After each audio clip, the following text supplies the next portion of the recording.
தேவனுக்கென்று பயன்படுத்துங்கள். நேரங்களை தேவனுக்கென்று பயன்படுத்துங்கள். அவரோடு செலவிடுகிற நேரம் ஒருபோதும் வீணாய் போகாது.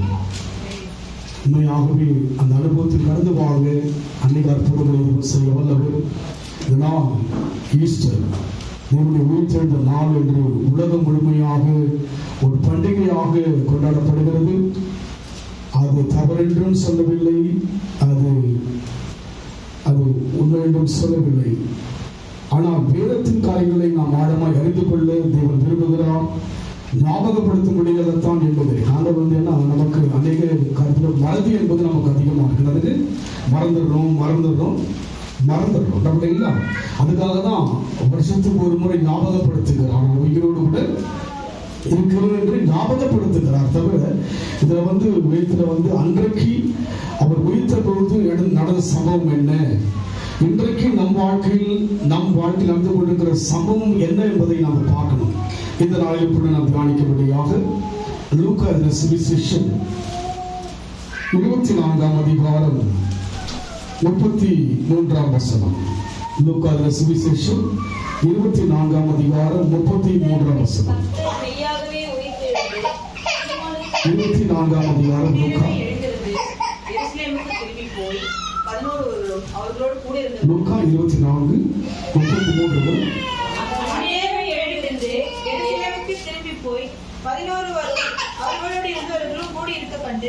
அந்நேரமே எழுந்திருந்து நாங்களும் எழுந்து ஆண்டவர் பாத்தீங்கன்னா நம்ம மறந்துடணும்.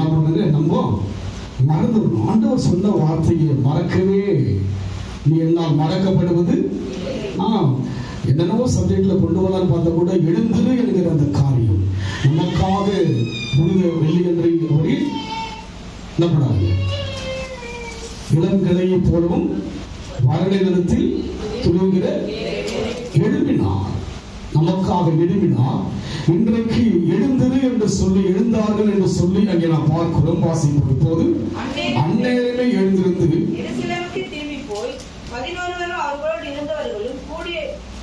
கூடியிருக்க கண்டார்கள். யாரை கண்டார்கள்? 11 பேர் இருக்கின்ற இடத்திலே கூடியிருப்பதை கண்டார்கள். 11 பேர் யாருங்க? சீஷர்கள். அவர்கள் யார் என்று சொன்னால் பிரபலமானவர்கள், பிரசித்தி பெற்றவர்கள், தேவனால் விசேஷமாய் அழைக்கப்பட்ட சீஷர்கள் 12 பேர். 12 பேரிலே ஒருவனாய் யூதாஸ் செய்துவிட்டார். காட்டி கொடுத்தபடியினாலே 11 பேரை குறித்து இங்கே சொல்லப்படுகிறது. இந்த 11 பேரை காணபடியாக எழுந்திருந்து போனார்கள். யார் எழுந்திருந்து போனார்களாம்? 13ஆம் வசனம் வாசிப்போம். அவர்கள் 2 பேர் எருசலேமுக்கு 7 அல்லது 8 மைல் தூரமான எம்மாவு என்னும் கிராமத்துக்கு போனார்கள். எங்க போனாங்க? தன்னுடைய ஊருக்கு போயிட்டாங்க. எங்கிருந்து போயிட்டாங்க? அவங்க தேவனுடைய இடமாகிய எருசலேமை விட்டு போயிட்டாங்க. காரணம் அவர் மரித்து விட்டார். என்ன பண்ணாங்க? அவர் மரித்து விட்டார் என்று 2 பேர் போறாங்க. 2 பேர் போறாங்க. இங்க 11 பேர் என்ன பண்ணாங்க? மறுபடியும் என்ன பண்ணாங்க? எழுந்து வந்து கண்டாங்க இல்லைங்களா? அப்போ இன்றைக்கு தேவனுடைய அந்த உயிர்த்தெழுதலை அனுபவிக்க முடியாத தான் தேவன் அழைத்திருக்கிறார். அனுசரிக்க தேவன் அழைக்கவில்லை. நம்ம என்ன பண்றோம்? அனுசரிக்க செலிப்ரேட் பண்ண யோசிக்கிறோம். பட் எனக்குள்ள என்ஜாய் பண்ண, எனக்குள்ள அனுபவிப்பதை நான் அதிகமாக வாஞ்சிப்பது கிடையாது. அது என்ன பண்ண போறோமோ ஒரு பண்டிகையாக அனுசரிக்க செலிப்ரேட் பண்ண தான் யோசிக்கிறோம். ஆனால் வேதத்தில் பார்க்கும்போது அனுபவிக்க வேண்டும். கர்த்தர் நல்லவர் என்பதை ருசிக்க வேண்டும். இங்கே சீஷர்கள் தான் அவர்களுக்குள்ளாக குழப்பம் இருந்தது, அவர்களுக்குள்ளாக தடுமாற்றம் இருந்தது. யாருக்குள்ளாக? பிரபலமானவர்கள், பிரசித்தி பெற்றவர்கள், விசேஷமானவர்களாகிய அவர்களுக்குள்ளாக குழப்பம் இருந்தது. 2 பேர் செய்திருக்கிறார்கள். 13 வாசிப்போம். அன்றைய தினமே அவர்கள் 2 பேர் எருசலேமுக்கு 7 அல்லது 8 மைல் தூரமான எம்மாவு என்னும் கிராமத்துக்கு போனார்கள். இங்கே பார்க்கிறோம் என்ன பண்ணாங்க? தன்னுடைய ஊருக்கு போயிட்டாங்க. இவர்கள் விசேஷமானவர்கள் அல்ல. இவர்களை குறித்து சொல்லப்படுகிறது. அங்கே சொல்லப்பட்ட வண்ணமாக எடுத்து வாசிப்போம்.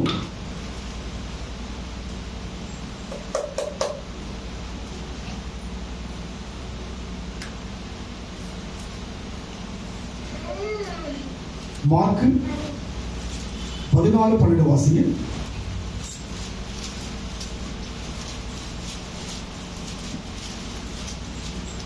அதன் பின்பு அவர்களில் 2 பேர் ஒரு கிராமத்துக்கு நடந்து போகிற பொழுது அவர்களுக்கு மறுரூபமாய் தரிசனமானார். இங்கே அவர்கள் கிராமத்துக்கு நடந்து போறாங்க. யாரும் எம்மாவுஸ் என்ன பண்ணாங்க, தன்னுடைய ஊருக்கு போறாங்க. காரணம் என்ன?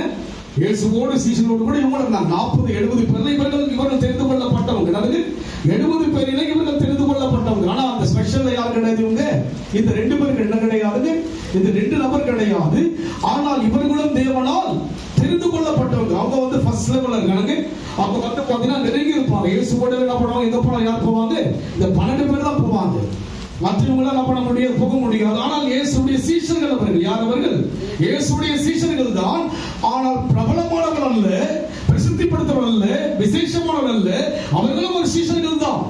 அழைக்கப்பட்டவர்களோ தெரிந்து கொள்ளப்படும். அது போல சீஷர்கள் தான்.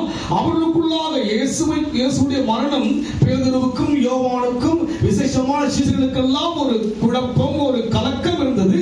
அது போல இவர்களுக்கும் இருந்தது. யாருக்கு இருந்ததுங்க?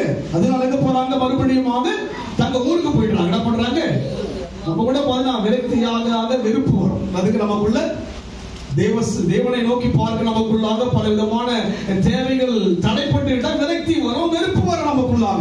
அது போல பண்றாங்க. இவங்க உயிரோடு இருப்பான்னு நினைச்சாங்க, இறந்து போயிட்டாரு. ஒரு குழப்பத்துல இருக்காங்க. என்ன பண்றாங்க? உயிர் தேர்ந்த நாள் இருக்காங்க, ஒரு குழப்பமா இருக்கிறாங்க. அங்கே பார்க்கிற வண்ணமாக அங்கே தூதர்கள் என்ன பண்றாங்க? அவர் உயிர் தேர்ந்து விட்டார், கல்லறை நீங்க பார்க்காதீங்க என்று சொன்ன போதிலும் கூட குழப்பத்தோடு இருக்கிறாங்க. இன்றைக்கு நம் வாழ்க்கையில் கூட ஒரு குழப்பம். உயிர் தெழுந்தாரே, அல்லேலூயா. உயிரோடு எழுந்த தேவன் எங்க இருக்கிறாருங்க? சொந்தமாயிட்டார். சொந்தமானவர்களா? சொல்லுங்க, யாருக்கெல்லாம் சொந்தம்? சொல்லுங்க பார்க்கலாம். நம்முடைய வாழ்க்கையிலே இன்றைக்கு அந்த முழுமையான சொந்தத்தை நாம் அனுபவிக்க முடியாமல் இருக்கிறோம். எல்லாரை விட அவர் உகந்த சொந்தமாய் இருக்க வேண்டும். எல்லாரை விட அவர் மேன்மையான சொந்தமாய் இருக்க வேண்டும். அப்பதான் அவர் சொந்தம் நீங்க சொல்ல முடியும். நீங்க என்ன பண்ணீங்கன்னா, அவர் என்ன பண்ணீங்க? தேவைக்காக நம்ம எடுத்துக்கிறோம். தேவையில்லாத முன்னவர் என்ன பண்றாங்க? விளைக்கிறோம். என்ன பண்றாங்க? அப்படி அல்ல, அவர் நம்மோடு கூட இருக்க விரும்புகிற ஆவியின் அச்சாரத்தை எனக்கு தந்தாரே, அலைமையா என்று துதித்து நான் பாடுவேன். என் கலக்குகளை நீக்கினாலே எல்லையில்லா ஆனந்தம் அல்லவா? அப்போ நம்முடைய வாழ்க்கையிலே அந்த சீஷர்களுக்குள்ளாக, தேவனால் தெரிந்து கொள்ளப்பட்ட ஜனங்களுக்குள்ளாக இன்றைக்கு அனுசரிக்கிறோம் அல்லவா? அது போல 3வது நாளிலே குழப்பம் இருந்தது. இந்த குழப்பத்தை கர்த்தர் தீர்க்கும்படியாக மறுபடியும் 24 வருவோம். 13 வாசிங்க. அவர்களில் 2 பேர் எருசலேமுக்கு 7 அல்லது 8 மைல் தூரமான எம்மா என்னும் கிராமத்துக்கு போனார்கள். போகையில் இந்த வர்த்தமானங்கள் யாவையும் குறித்து அவர்கள் ஒருவரோடு ஒருவர் பேசிக் கொண்டாங்க. எதை பத்தி பேசிக்கிட்டாங்க? ஆண்டவருடைய மரணத்தை குறித்து, அவர் உயிர் தெழுந்தான்னு சொன்னாங்க. அதை பத்தி பேசிட்டே போறாங்க. நமக்குள்ள அந்த ஒரு சம்பாஷணை இருக்கிறதா? வேதத்தை குறித்து தியானிக்கிறோமா? வேதத்தை குறித்து பேசுகிறோமா என்று ஆராய்ந்து பார்க்கணும். அதுக்கு ஈஸ்டர் நினைக்குது. ஈஸ்டர் புது உடையெல்லாம் வாங்குறது நம்முடைய பேச்சு. நம்முடைய பேச்சு என்னங்க? ஒரு புதுசா ஒரு ட்ரெஸ் வாங்குறது நம்முடைய பேச்சு. ஆனால் இங்கே பார்க்கிறோம், அன்றைய தினத்திலே அவர்கள் 2 பேர் எருசலேமுக்கு 7 அல்லது 8 மைல் தூரமான எம்மாவு என்னும் கிராமத்துக்கு போனார்கள். போகையில் இந்த வர்த்தமானங்கள் யாவையும் குறித்து அவர்கள் ஒருவரோடு ஒருவர் பேசிக் கொண்டார்கள். இப்படி அவர்கள் பேசி சம்பாஷித்துக் கொண்டிருக்கையில் இயேசுதாமே சேர்ந்து போனாங்க. அதுக்கு முதல்ல பாத்தீங்கன்னா, அங்கே மகதலேனா மரியாளுக்கு தோட்டக்காரனை போல உயிரோடு கூட வெளிப்பட்டான். அவங்களும் கொஞ்சம் குழப்பமா இருக்கிறாங்க. அதோட மாத்திரமல்ல, சீஷராகிய பேதுரு கூட குழப்பமா இருக்கிற. 12 வாசிக்க பார்க்கலாம். பேதுரு எழுந்திருந்து கல்லறையிடத்தில் ஓடி அதற்குள்ளே குனிந்து பார்க்கையில் தீயை தனிப்பட வைத்திருக்க கண்டு சம்பவித்ததை குறித்து தன்னில் ஆச்சரியப்பட்டு கொண்டு போனார். ஆச்சரியப்பட்டு போனார். தவிர ஒரு கேள்வியோ ஒரு சம்பாஷணை இல்லைன்னாங்க. ஆனா யாருக்குள்ள கேள்வி இருந்தது? அந்த எம்மாவு சீசனுக்குள்ளாக ஒரு பேசிக்கிற இடம் பண்ணாங்க. இருக்குமா, இதை பத்தி என்ன யோசிக்கிற? நம்ம யோசிக்கிறோம். வீட்டுல என்ன பண்ண யோசிக்கல. இந்த நாளை குறித்து யோசிக்கிறீங்களா? குடும்பத்துல யோசிக்கிறோம். ஆண்டவரை குறித்து, கணவன் மனைவிக்குள் யோசிக்கிறோமா? பிள்ளைகளுக்குள் தேவனை குறித்து யோசித்து பேசுகிறோமா? இங்கே அந்த எம்மாவு சீஷர்கள் பிரபலமான சீஷர்கள் அல்ல. அவர்கள் 70 பேரிலே ஒருவராய் இருக்கிறார்கள். அப்பேற்பட்ட செய்கிறார்கள். போகையில் இதை குறித்து பேசிக் கொண்டார்கள். இப்படி அவர்கள் பேசி சம்பாஷித்துக் கொண்டிருக்கையில் இயேசுதாவை சேர்ந்து நடந்து போறார். யார் கூட போறாருங்க? உயிர் தேடு என்ன பண்ணாருங்க? அவங்க 2 பேரோடு நடந்து போறாங்க. யார் கூட தான் இருக்கணும்? அவர் அங்க சீசரோடு தான் இருக்கணும் இல்லைங்களா? யார் கூட நடந்து போறாங்கன்னா அவங்களுடைய தாகமும் அவருடைய ஏக்கம் அவருடைய கேள்விக்கு பதில் கொடுக்கும்படியாக நடந்து போனார். ஆனாலும் அவரை மறைக்கப்பட்டிருந்தது. அவருடைய கண்கள் மறைக்கப்பட்டிருந்தது. அவர் போனார்தான் அவருடைய கண்கள் சொந்தம் சொல்றோம். சொந்தமானவராக உங்க உள்ளத்தில் இருக்கிறாரா? இல்லை. அநேக சொந்தங்கள் இருக்கு, அநேக பந்தங்கள் இருக்கு, அநேக எண்ணங்கள் இருக்கு. இவையெல்லாம் எனக்குள்ள இருக்கிறது. ஆனால் சொந்தம் என்று சொல்லிக்கொள்ள உண்மை என்று யாரும் இல்லைன்னு சொல்றோம். எல்லாரும் இருக்கிறாங்க. எல்லாரும் எனக்கு எல்லாருமே அவங்க இருக்கிறாங்க, இவங்க இருக்கிறாங்க. அதுக்கப்புறம் தான் இயேசு இருக்கிறார். இப்படியாக அவருடைய மனக்கணக்கு இருக்கிறவருடைய கண்கள் மறைக்கப்பட்டிருந்தது. அப்போது அவர்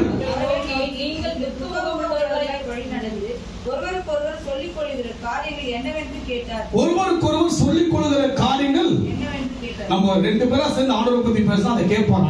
அதுக்கு 2 பேர் சேர்ந்து ஆண்டவரை பத்தி பேசும்போது கேட்பார் என்று சொல்லப்படுகிறது. இவங்க பேசிட்டே போறாங்க. அதுக்கு ஊருக்கு போறாங்க. முடிஞ்சிச்சு, இறந்துட்டார். என்ன பண்றாங்க? போறாங்க. 3 நாள் ஆயிடுச்சு, எந்த பதிலும் இல்லை. ஒரு விதமான சலசலப்பு இருக்குது. உயிர் தெரிந்து விட்டார் என்று ஒரு முழுமை இல்லை. யாருக்குள்ள முழுமை இல்லைங்க? தெரிந்து கொள்ளப்பட்ட 12 பேராகிய ஒரு யூதாஸ் காட்டி கொடுக்கப்பட்டால் 11 பேருக்குள்ளாக ஒரு முழுமை கிடையாது. மகதினால் மரியாள் பார்த்திருக்கிறாங்க, மற்ற மரியாள் பார்த்திருக்கிறாங்க. யாருக்கு ஒரு முழுமை சரி. இன்றைக்கு கூட நம் வாழ்க்கையிலே கிறிஸ்தவத்துக்குள்ளாக ஒரு முழுமை தெரியாதபடி இருக்கிறது. நமக்குள்ளே அந்த உணர்வு இல்லாதபடி இருக்கிறது. அப்பேற்பட்ட அனுபவத்துக்குள்ளாக அந்த சீஷர்கள் கடந்து போகின்ற போது அப்போது அவர் நோக்கி நீங்கள் துக்கமுகமா என்னவென்று கேட்டார். சேர்ந்து நான் பண்ண பேசுறேன் அப்ப கூட அவளுக்கு முழுமை தெரியல. என்ன தெரியலங்க? நம்மிடத்திலே பல வருஷமாய் கர்த்தர் பேசினாலும் கூட ஒரு முழுமை நமக்கு சொல்லுங்க பார்க்கலாம். கேட்டரிங்லாம் பதில பண்ண நைட்ல என்ன பண்ணுவாங்க? இயேசுக்கு சுவையோடு கூட என்ன பண்ணுவாங்க? கேண்டல் எடுத்துவாங்க. அப்படியே ஒரு பாத்தீங்கன்னா ஒரு உருவத்தை என்ன பண்ணுவாங்க? நடந்து கொண்டு ஒரு என்ன பண்ணுவாங்க? அப்படி பார்த்தாதான் அவனுக்கு விசுவாசம். எப்படி பார்த்தாதான்? அப்படி ஒரு உருவத்தின் மூலமாக பார்த்தால் தான் விசுவாசம். இங்கே உயிர்த்தவர் எழுந்து விட்டார். சீசருக்குள் என்ன கிடையாது? ஒரு தெளிவில்லாதபடி இருக்கிறது. தெளிவுபடுத்த அவரை இறங்கி வருகிறார். ஆமென் சொல்லுங்க. உங்களுக்கு தெளிவில்லை, எனக்கு தெளிவில்லை. தேவனை தெளிவுபடுத்த விரும்புகிறோம். உங்களுக்கும் தேவன் இருப்பதை உங்களுக்குள்ளாக தெளிவுபடுத்த தேவன் விரும்புகிறோம். அங்கே நான் பார்க்கிறோம். அப்படியாக துக்கமுகமாக ஒருவருக்கு சொல்லிக் கொள்கிற காரியம் என்னவென்று கேட்டால் அவர்களும் ஒருவனாகி ஆமா ஒரு சிலருடைய பேர்லாம் வந்து ஒரு நிமிடம் தான் சொல்லப்படும். அதுக்கு ஒரு சில காரியங்களை பார்க்க போறோம். இந்த கிளியப்பா பத்தி அதிகமா பேசப்படுறதுக்கு ஒரு முறை தான். பேதுருவை பத்தி பல முறை பேசுறாங்க. யோவானை குறித்து பேசுகிறார்கள். மற்ற 12 சீஷர்கள் குறித்து பேசப்படுகிறது. ஆனால் ஒரு முறை தான் நம்முடைய பெயர் சொல்லப்பட்டிருக்கிறது. இவன் யார்? எம்மாவூர் சீஷர்களே ஒருவனாகிய இவனிடத்திலே கர்த்தர் பேசுகிறார். ஒருவனாய் கேளையா என்பவன் பிரயோஜனமாக அந்நியராய் அவனுக்குள்ள பார்த்தா ஒரு அங்கலாய்ப்பு இருக்கிறது. இதனுடைய முடிவு என்ன? நான் ஊருக்கு தான் போறேன். எனக்கு என்ன பண்றானே ஒரு துயரமா போறேன், கேள்வியா போறேன். உனக்கு தெரியாதா? யார்கிட்ட சொல்றாருங்க? உயிர்த்தர் இயேசுகிட்டே சொல்றாங்க. என்ன நடந்ததுங்க? இங்க நடந்த சம்பவமுக்கு படிக்கமா போது என்பவன் பிரத்யேகமாக இந்நாட்களில் எருசலேமில் நடந்தவைகளை அறியாதபடிக்கு நீர் அந்நியராய் இருக்கிறீரோ என்றார். அவர் எவர்கள் என்றார். அதற்கு அவர்கள் நசரேயனாகிய இயேசுவை குறித்தவைகளே அவர் தேவனுக்கு முன்பாகவும் ஜனங்கள் எல்லாருக்கும் முன்பாகவும் செய்கையிலும் வாக்கிலும் வல்லமையிலும் தீர்க்கதரிசியாய் இருந்தார். நம்முடைய பிரதான ஆசாரியரும் அதிகாரிகளும் அவரை மரண ஆக்கினைக்குட்படுத்தி சிலுவையில் அறைந்தார்கள். அவரே இஸ்ரவேலை மீட்டு ரட்சிப்பார் என்று நாங்கள் நம்பி இருந்தோம். ஒரு நம்பிக்கையோடு இருக்கிற சீஷர்கள் இவர்கள். அதுங்க ஆனா 12 பேர்ல பார்த்தா மாம்சத்திலேயே பார்த்தாங்க. என்ன பண்ணாங்க? அவங்க மாம்சம் தான் பார்த்தாங்க. அது வந்து பண்ணாங்க அவர் இருப்பாரு, நம்ம கூடவே வாழ்வார் நினைச்சாங்க. என்ன பண்ணாங்க? மாம்சத்தில் பார்த்தபடியினாலே உலகத்தில் எல்லாம் மறிச்சாங்க இல்லைங்களா? அவர்கள் முற்பிதாவாகிய ஆபிரகாம் மரித்தார், ஈசாக்கு மரித்தார், யாக்கோபு மரித்தார், யோசேப்பு மரித்தார், மோசே மரித்தார், யோசுவா மரித்தார், சாமுவேல் மரித்தார், தாவீது மரித்தார், சாலமோன் மரித்தார். இப்படி எல்லாம் மரித்தபடியினாலே இயேசு கிறிஸ்துவுடைய உயிர்த்தெழுதலை குறித்து அவர்களால் ஏற்றுக்கொள்ள முடியல. இன்றைக்கு நாம் இருக்கிற மரிக்கத்தான் போகிறேன், நான் உயிரோடு கூட நான் எழுந்திருக்கேன். இதுதான் அவருடைய எண்ணமாய் இருக்கிறது. அவர் மாம்சமாய் வந்தார். மாம்சத்திலே அவர்கள் 3 வருஷம் அவரோடு கூட பழகினபடியினாலே அதை ஏற்றுக்கொள்கிற அந்த பக்குவம் வராதபடியினாலே, யாருக்கு ஏற்றுக்கொள்கிற பக்குவம் வரலங்க? சீஷர்கள், விசேஷமானவர்கள், தேவனுடைய பார்வையிலே, மனுஷ பார்வையிலே மதிக்கத்தக்கதான அந்த சீஷர்களுடைய வாழ்க்கையில ஒரு வெளிப்பாடு இல்லாதபடியினாலே, அந்த ஏக்கம் இல்லாதபடியினாலே யார்கிட்ட போயிட்டார் இயேசு கிறிஸ்து? எம்மாவு சீஷர் கிட்ட போயிட்டான். ஏங்கினாதான் இயேசு வருவான். ஆண்டவர் வேண்டும் என்று ஆவலா கெஞ்சினாதான் இயேசு வருவான். ஏதோ வரம் போர் சொன்னால் இயேசு வர முடியாது. நெருக்கமானவர்கள் இருந்தார்கள். ஆனால் யாரிடத்தில் இயேசு கிறிஸ்து கடந்து போகிறார், அவருக்கு தான் அவர் விளக்கமடியை கடந்து போகிறார். அவர் எவைகள் என்றால் அதற்கு அவர் நசனா இயேசுவை குறித்து பார்க்கிறோம். நாங்கள் நம்பியிருந்தோம், இவைகள் சம்பவித்து என்று 22 வாசிங்க ப்ளீஸ். ஆனாலும் எங்கள் கூட்டத்தைச் சேர்ந்த சில ஸ்திரீகள் அதிகாலமே கல்லறைக்கு போய் சரீரத்தை காணாமல் திரும்பி வந்து அவர் உயிரோடு இருக்கிறார் என்று சொன்ன தேவதூதரை தரிசித்தோம் என்று சொல்லி எங்களை பிரமிக்க. இவங்க பார்க்க என்ன பண்ணாங்க? யாரெல்லாம் பார்த்துங்க? மரியாள், மகதலேனா மரியாள், மார்த்தாளெல்லாம் பார்த்திருக்கிறாங்க. யார் பார்க்கல? இந்த 2 பேர் பார்க்கல. பேதுருவும் பார்த்திருக்கிறார். யார் பார்க்கல? இவங்க கேள்விதான் பண்ணாங்க. என்ன பண்ணாங்க? இவங்க சொல்றாங்க, படிச்சு வரும்போது படியும். ஆனாலும் இவங்க கூட்டத்தை சேர்ந்த சில ஸ்திரீகள் அதிகாலமே கல்லறைக்கு போனாங்க. அவர் சரீரத்தை காணாமல் திரும்பி வந்து அவர் உயிரோடு இருக்கிறார் என்று சொன்ன தேவதூதரை தரிசித்திருப்போம் என்று சொல்லி எங்களை பிரமிக்க பண்ணினார்கள். அப்போது எங்களில் சிலர் கல்லறைக்கு போய் ஸ்திரீகள் சொன்னபடியே கண்டார்கள், அவரையும் காணவில்லை என்றார்கள். அப்பொழுது அவர் அவர்களை நோக்கி, தீர்க்கதரிசிகள் சொன்ன யாவையும் விசுவாசிக்கிறதற்கு புத்தி இல்லாத மந்த இருதயம் உள்ளவர்களே. எல்லாரும் பார்த்தாங்க. யாரும் பார்க்கறீங்களா? இவங்க 2 பேர் என்ன பண்ணல? இவங்க பார்க்கல, பேசிக்கிறாங்க. என்ன பண்ணாங்க? அவங்களுக்கு கூட ஒரு தாகம். அவங்க என்ன பண்ணாங்க? விரக்தியில போறாங்க. எங்கன்னா விசேஷமான விரக்தி ஆயிட்டாங்க. என்ன பண்ணாங்க? சீசர்கள் ஆயிட்டாங்க, நொந்து நூல் ஆயிட்டாங்க. என்ன பண்றாங்க? அது என்ன பண்ணாங்க? நம்ம எங்க போயிடலாம்? ஊருக்கே போயிடலாம். நம்ம இது வரைக்கும் ரட்சிப்பார் நம்பிக்கையே நம்ம இருந்தோம். அவர் மறித்து விட்டார். நெருங்கியவங்களும் குழம்புறாங்க, ஒரு தெளிவு இல்லாம இருக்கிறாங்க. என்ன பண்ணாங்க? நம்ம ஊருக்கே திரும்பி போய் நம்ம என்ன பண்றது? ஏதோ வரும், அந்தமோ பாண்டமோ ஆராய்ச்சியமோ போயிடுறோம். இதுக்கு என்ன கிடையாது? நெருக்கமான வரமா வந்து போறோம், அதுதான். ஆனால் இவளுக்குள்ளாக ஒரு ஏக்கம், என்ன இப்படிலாம் நடந்திருக்குது? ஊருக்கு போறாங்க, ஒரு பாரத்தோடு தான் போறாங்க. இந்த காரியத்தை தேவன் அறிந்தபடினாலே யார்கிட்டையும் பொல்ல பண்ணாங்க? ரபுனி, தோட்டக்காரன் என்று மார்த்தாள் மாதிரி என்ன பண்ணாங்க? அதோட வாசிக்க பார்க்கலாம். இவ்விதமாய் பாடவும், அது பாடுபடவும் நமது மகிமையில் பிரவேசிக்கவும் வேண்டியது இல்லையா என்று சொல்லி மோசே முதலிய சகல தீர்க்கதரிசிகளும் எழுதின வேத வாக்கியங்கள் எல்லாம். யோவான் சுவிசேஷம் 20ஆம் அதிகாரம்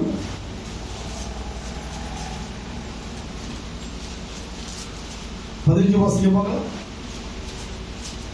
இயேசு அவளை பார்த்து, ஸ்திரீயே, ஏன் அழுகிறார்? யாரை தேடுகிறார் என்றார். அவள் அவரை தோட்டக்காரன் என்று எண்ணி, ஐயா நீர் தோட்டக்காரன் என்று எண்ணினார். பண்ணாங்க. மரியாளுக்கு யாரா எண்ணினா? தோட்டக்காரராக எண்ணினார். பேதுரு என்ன செய்கிறார்? ஆச்சரியப்பட்டா பண்ணாங்க, மௌனமா போயிட்டாங்க. என்ன பண்ணாங்க? இப்படி எல்லாருடைய ரியாக்ஷன் பார்க்கும்போது இருக்குங்க, அவர் உயிர்த்தவராக சொல்லவே முடியல. இன்னைக்கு கூட என்ன பண்ணாங்க? நம்ம ரியாக்ஷன் தான் பார்த்தா உயிர்த்தவராகவே சொல்லுங்க. பாரா ஒரு உற்சாகம் இருக்கா? ஆமென் சொல்லுங்க, சொல்லுங்க. ஆமென். அப்பதான் உற்சாகம் மறுத்தப்படும். நீங்க தான் மாட்டிக்கிறீங்க. வாழ்க்கையிலே நாம் தேவனுடைய சமூகத்தை தேடும்படியான அந்த உற்சாகம் உள்ள மனமாய் இருக்க வேண்டும். ஒரு மெத்தனமா இருக்கும். என்ன பண்ணாங்க? அவங்க உயிரோட கூட இருக்கும் போது நம்ம உற்சாகமா இருந்தாங்க. அதுக்கப்புறம் அவர் சிலர் அணியும்படியை சொல்லும் போது உங்களுக்கு நேரிட கூடாது என்று என்ன பண்ணாங்க? விளக்கும்படியை சொல்லும் போது அப்பாலே போ. ஆமா, அவ்வளவு கூட இருந்து கூட ஒரு குழப்பம் தான் அவங்களுக்கு இருந்தது, ஒரு முழுமை இல்லை. ஆனால் இந்த வேளையில் கூட ஆண்டவர் செய்கிறார், தன்னை வெளிப்படுத்த விரும்புகிறபடினாலே மறுபடியும் போவாங்க. நீங்க 24ஆம் அதிகாரம் லூக்கா 26 வாசிங்க. 24, 26. அப்பொழுது அவர் அவர்களை நோக்கி 24, 26. இவ்விதமாய் பாடுபடவும் நமது மகிமையில் பிரவேசிக்க வேண்டியதில்லையா என்று சொல்லி நமக்கு இதெல்லாம் நடக்குன்னு சொல்லி இருக்கிறேன். அதுக்கு சீசர்கிட்டே சொல்லி இருக்கிறேன், உங்ககிட்டயும் சொல்றேன். உங்களுக்கு என்ன இல்ல? அங்க சொல்லப்பட்டவனா புத்தி இல்லாத மந்த இருதயம் உள்ளவர்களை நம்மள எப்படி இருக்கிறோம்? நம்ம மந்தமா தான் இருக்கும். உயிர்த்தது நாள் கூட நமக்கு மந்தமா தான் இருக்கு. அதுக்கு எதனால மந்தமா இருக்கு? மற்ற நாள் தான் சரி, ஞாபகம் இன்னைக்கு என்ன நாள் இருக்கு? அப்ப கூட மந்தமா தான் இருக்கு. மந்தனா என்னங்க? மந்தம் எப்படி இருக்கு? நம்ம மனசு எப்படி இருக்கு? நிறைய பேர் ட்ரெஸ் எல்லாம் பண்ணி ஷைனிங்கா இருக்கிறாங்க. அதுக்கு இதுலலாம் எப்படி இருக்கு? நம்ம ஆவலாகிறோம். ஆனா ஆண்டவர் கருத்துக்கு எப்படி இருக்கிறாங்க? புத்தி இல்லாத மந்த இருதயம் உள்ளவர்களே, கிறிஸ்து விதமாக பாடுபடவும் தமது மகிமையிலே பிரவேசிக்கவும் வேண்டியதில்லை என்று சொல்லி மோசே முதலிய சகல தீர்க்கதரிசிகளும் எழுதின வேத வாக்கியங்களை மற்றையெல்லாம் தம்மை குறித்து சொல்லி இவைகளை அவனுக்கு விவரித்து காண்பிக்கிறார். நீங்க வேதத்துக்குள்ள வந்தாதான் விவரம் தெரியும். ஆமென் சொல்லுங்க. நீங்க தொட்டு பார்த்தேன் நான் என்ன பண்றேங்க, எட்டி பார்த்தேன் நான் என்ன விவரம் உங்களுக்கு அவன் சொல்லுங்க. எங்கிருந்து பேசப்பட்டிருக்கிறது? மோசையின் காலத்திலேயே இயேசுடைய காரியங்கள் பேசப்பட்டிருக்கிறது. இந்த விவரம் நமக்கு நம்ம முழுமையாக ஆராய வேத வாக்கியங்களை ஆராய்ந்து பாருங்கள், அவைகளால் உங்களுக்கு நித்திய ஜீவன் உண்டு என்று எழுதியிருக்கிறது. அவையெல்லாம் என்னை குறித்தே சொல்லப்பட்டிருக்கிறது என்று சொல்லி ஆண்டவர் சொல்லுகிறார். அப்போ நமக்குள்ள எது மேல தாக இருக்கணும்? நான் ஒரு 3 மாசம் சொல்லி இருக்கிறேன். யாரெல்லாம் போய் தொடர்ந்து படிச்சுட்டு வரீங்க? கையெல்லாம் தூக்காதீங்க, சொல்லுங்க. எனக்கு நிறைய வேலை இருக்கு. எந்த வேலை இருக்கு? அவரை உணரும்படியாகத்தானே, நான் உணர்வதற்காக தான் தேவன் அழைத்தார். அவரை நான் உணராவிட்டால் நான் எதற்கு கிறிஸ்தவனாய் இருக்க வேண்டும்? சொல்லுங்க. அவரை எனக்குள் உணர்வதற்காக தான் இயேசு கிறிஸ்து உயிர்த்தெழுந்தார். உணர்வு எனக்குள்ளாக, இவர்களுக்குள்ளாக முதலாவது அவருடைய கண்கள் எப்படி இருந்ததுக்கு மறைக்கப்பட்டிருந்தது. சொல்ல சொல்ல தருணத்தில் நாங்கள் போகிற கிராமத்துக்கு சமீபமானார்கள். அப்போது அவர் அப்புறம் போகிறவர் போல காண்பித்தார். அவர்கள் அவரை நோக்கி, நீங்கள் எங்களோட தங்கியிலும் சாயங்காலமாகிறது கேட்டுக்கொண்டார்கள். அப்பொழுது அவர்களுடனே தங்கும்படி உள்ளே போனார். ஆமென் சொல்லுங்க. எதுக்கு உள்ளே போனார்? தங்குவதற்கு. யார் கூட தங்கணும் போயிட்டவரு? ஃபர்ஸ்ட் உங்ககிட்ட தங்குறார். பார்க்கிறாங்க தவிர யார் வீட்டு என்ன போனவரு? தங்கல. மரியாதைக்கு எப்படி தோண்டினார்? அவர் தோட்டக்காரர் போல தோண்டினார். பேதுரு என்ன பண்ணாங்க? பிரமிக்கிறாரு, குழம்புறாரு. என்னதுங்க? குழம்பிட்டு போயிட்டார். நமக்குள்ள ஒரு குழப்பு. பாசமா உயிராகிறார் உணர்வுன்றார். எனக்குள்ள அந்த உணர்வு வரலையே. எனக்குள்ள அந்த உணர்வு இருக்கிறது. உணர்வு இருக்கிறது. எனக்குள் உயிர்த்தவராய் உணர்வு இருப்பதனால்தான் அநேக நேரங்கள் மந்தமான தட்டி எழுப்புகிறார். துள்ளுதையா நாமம் சொல்ல சொல்ல, அதுக்கு அவர் நாமத்தை நீங்க சொல்ல சொல்ல, அவர் நாமத்தை நேசிக்க நேசிக்க, அவர் நாமத்தினுடைய வார்த்தைகளை வாசிக்க வாசிக்க உங்கள் இருதயம் என்ன பண்ணுங்க? கொழுந்து விட்டு எரியும். நீங்க அவர்களுடைய காரியங்களை பேசிக்கொண்டு போகும்போது அத்தருணத்திலே படியுமா அவர்கள் நோக்கி தங்கியிலும் சாயங்காலமாயிற்று பொருட்டு போயிட்டு என்று அவரை வரித்து கேட்டுக்கொண்டார்கள். அப்பொழுது அவர்களோடு அவர் பந்தியிருக்கையில் அவர் அப்பத்தை எடுத்து ஆசீர்வதித்து அதை விட்டு அவர்களுக்கு கொடுத்தார். அல்லேலூயா சொல்லுங்க பார்க்கலாம். பிரபலமில்லாத அந்த 2 சீஷரோடு கூட இயேசு கிறிஸ்து தங்கினார். இன்னைக்கு பிரபலமாக பிரசித்தி பெற்ற அநேக காரியங்கள் இருந்தாலும் கூட பிரபலமில்லாத ஒரு மனுஷனுடைய அவனோடு கூட பந்தியிலே தேவன் இருந்தார் என்று சொல்லி பார்க்கிறோம். அதனால பிரபலம் அவசியம் அல்ல. வேதத்தின் காரியங்களை அறிகின்ற அங்கலாய்ப்பு தான் அவசியம். தாகம் வரணும். பல வருஷமா பல காரியங்களை நான் இந்த நாட்கள் நான் பகிர்ந்திருக்கிறேன். ஓய்ந்த நாட்கள் ஈஸ்டர்ல. ஆனா இந்த முறை இதை படிக்கும்போது யோசிச்சு உள்ள மறைந்திருக்கிற மனுஷனா இருக்கிறாங்க இல்லைங்களா? இந்த சபை மறைந்திருக்கலாம், எங்கோ ஒரு ஊரமா இருக்கலாம், எங்கோ ஒரு தூரமா இருக்கலாம். அடிக்கடி ஜெபிக்கும் சொல்ல, ஆண்டவரே இப்போ என்னுடைய வாழ்க்கை வந்து ஆண்டவரே எங்கோ ஒரு இடத்துல இருக்கிறீங்க, பூமியுடைய கடையாந்தத்தில் இருக்கிற நோக்கி பார்க்கிறீரே. எங்கோ ஒரு முறை எனக்கு தெரியாத யாருக்கும் பிரபலமாகாத என்னை நோக்கி பார்க்கிறீரே. நீங்க பிரபலம் இல்லாத அந்த மனுஷன் யார் என்று பார்க்கிறோம். அவரில் ஒருவனாகிய கிரையோப்பா என்பவன் என்று பார்க்கிறோம். 2 சிஷ்யர்கள் யாருடைய பேர் வருகிறது? ஒருத்தர் பேசுறான், என்ன பண்றாம அங்கதான் தங்குனார் இயேசு கிறிஸ்து. இன்னைக்கு பிரபலமா இருக்குது, அப்படி இருக்கு, இப்படி இருக்குன்னு அல்ல. தனிப்பட்ட வாழ்க்கையிலே எந்த ஒரு எளிய மனுஷனும் கூட அங்கலாய்த்து ஆசையோடு தேவனை தேடும் போது இயேசு அவனுக்குள் தங்குவான். உயிர்த்தவர் எதற்காக காத்து மாதிரி பழகிறதுக்காக இயேசு வந்தார் சொல்லுங்க, தங்குவதற்கு வந்தார். உயிர்த்தெழுந்து தன்னை உங்களுக்குள்ளே தங்க வைக்க வந்தார் இயேசு கிறிஸ்து. ஆவியின் அச்சாரத்தை எனக்கு தந்தாரே, எனக்குள்ளே ஆவியாகிய தேவன் அச்சாரமாய் எனக்குள் தங்கியிருக்கிறார் அல்லவா, அதுதான் இயேசு தங்குகிற அனுபவம். இங்கே அந்த ஒரு சராசரி ஒரு பெரிய பிரபலமில்லாத மனுஷனுடைய வாழ்க்கையில் தங்கும்படியாக போகிறார். அவனோடு கூட அப்போது அவருடைய கண்கள் திறக்கப்பட்டது. எப்போது திறக்கப்படுது? வந்து சாப்பிட ஆரம்பிச்ச கண்கள் கண்கள் திறக்கப்படுது. பார்க்கிறோம் 16 வாசிக்கும், ஆனாலும் அவரை அறியாதபடி அவருடைய கண்கள் மறைக்கப்பட்டிருந்தது. பேச பேச பழக பழக அவருடைய கண்கள் நீங்க பேச பேச பழக பழகதான் இயேசு உங்க மனக்கண்களை பார்க்க முடியும். மாம்ச கண்களை நான் உங்களை பார்க்கிறேன், மனக்கண்களை இயேசுவை பார்க்கிறேன். இயேசு உணர்றேன், என் பாடுகளை ஏற்றுக்கொள்கிறவரை உணர்கிறேன், என் வேதனைகளை அறிந்தவரை உணர்கிறேன், என் துக்கத்தை புரிந்தவரை உணர்கிறேன். அதனால்தான் என் ஓட்டம் எவ்வளவு காரியம் தடைந்தாலும் கூட ஓடிட்டு இருக்கிறேன். நான் பிரபலமானவன் அல்ல, நான் பிரசித்திப்படுத்தவன் அல்ல, நான் உயர்ந்தவன் அல்ல, நான் விசேஷமானவன் அல்ல, நான் இயேசுவை உணர்கிறேன். ஒரு சாதாரண மனுஷன் தான், சஞ்சலமும் தவிப்பும் வேதனையுள்ள மனுஷன் தான். எனக்குள்ளாக என் இயேசுவை கடுகள உணர்கிறேன். அந்த ரெண்டு சீஷருடைய அங்கலாய்ப்பின் மூலமாக அவர் அங்கே அவருடைய கண்கள் திறக்கப்படுவதை பார்க்கிறோம். வாசிக்க, அப்போது அவருடைய கண்கள் திறக்கப்பட்டு அவர் அப்போது அவருடைய கண்கள் திறக்கப்பட்டு அவரை அறிந்தார்கள். யாரை அறிந்தார்கள்? இன்னைக்கு எல்லாரும் அறிந்திருக்கிறீங்க இல்லைங்களா? யாரை அறியாம இருக்கிறீங்க? எங்க கோட்டை விட்டு இருக்கிறோம்? இயேசு அறியாம கோட்டை விட்டு இருக்கிறோம். பவுல் சொல்கிறான், விசுவாசித்திருக்கிறவர் இன்னும் நான் அறிவேன். வாழ்வோ தாழ்வோ சுகமோ துக்கமோ அவருடைய அன்பை விட்டு பிரிக்க மாட்டாது என்கிற நிச்சயம் எனக்கு இருக்கு. அறிந்தாலும் எதுவும் என்னை பிரிக்காது. அதனால என் உடலில் இருக்கிற பலவீனம் என்னை பிரிக்காது, என் குடும்ப சோதனை என்னை பிரிக்காது, என்னுடைய வாழ்வில் இருக்கிற நஷ்டம் என்னை பிரிக்காது. அதுதான் பவுலின் அனுபவம். அது போல்தான் நம்முடைய அனுபவம் இருக்கு. எதுவும் என்ன பண்ணக்கூடாது? என்ன பிரிக்க கூடாது, என்னை பிரிக்க கூடாது, எந்த நபராலும் நான் பிரிக்கப்படக்கூடாது. அவன் அப்படியாக அப்போது அவருடைய கண்கள் திறக்கப்பட்டு அவரை அறிந்தார்கள். உடனே அவர்கள் மறைத்து போனார். அப்போது அவர்கள் ஒருவரை நோக்கி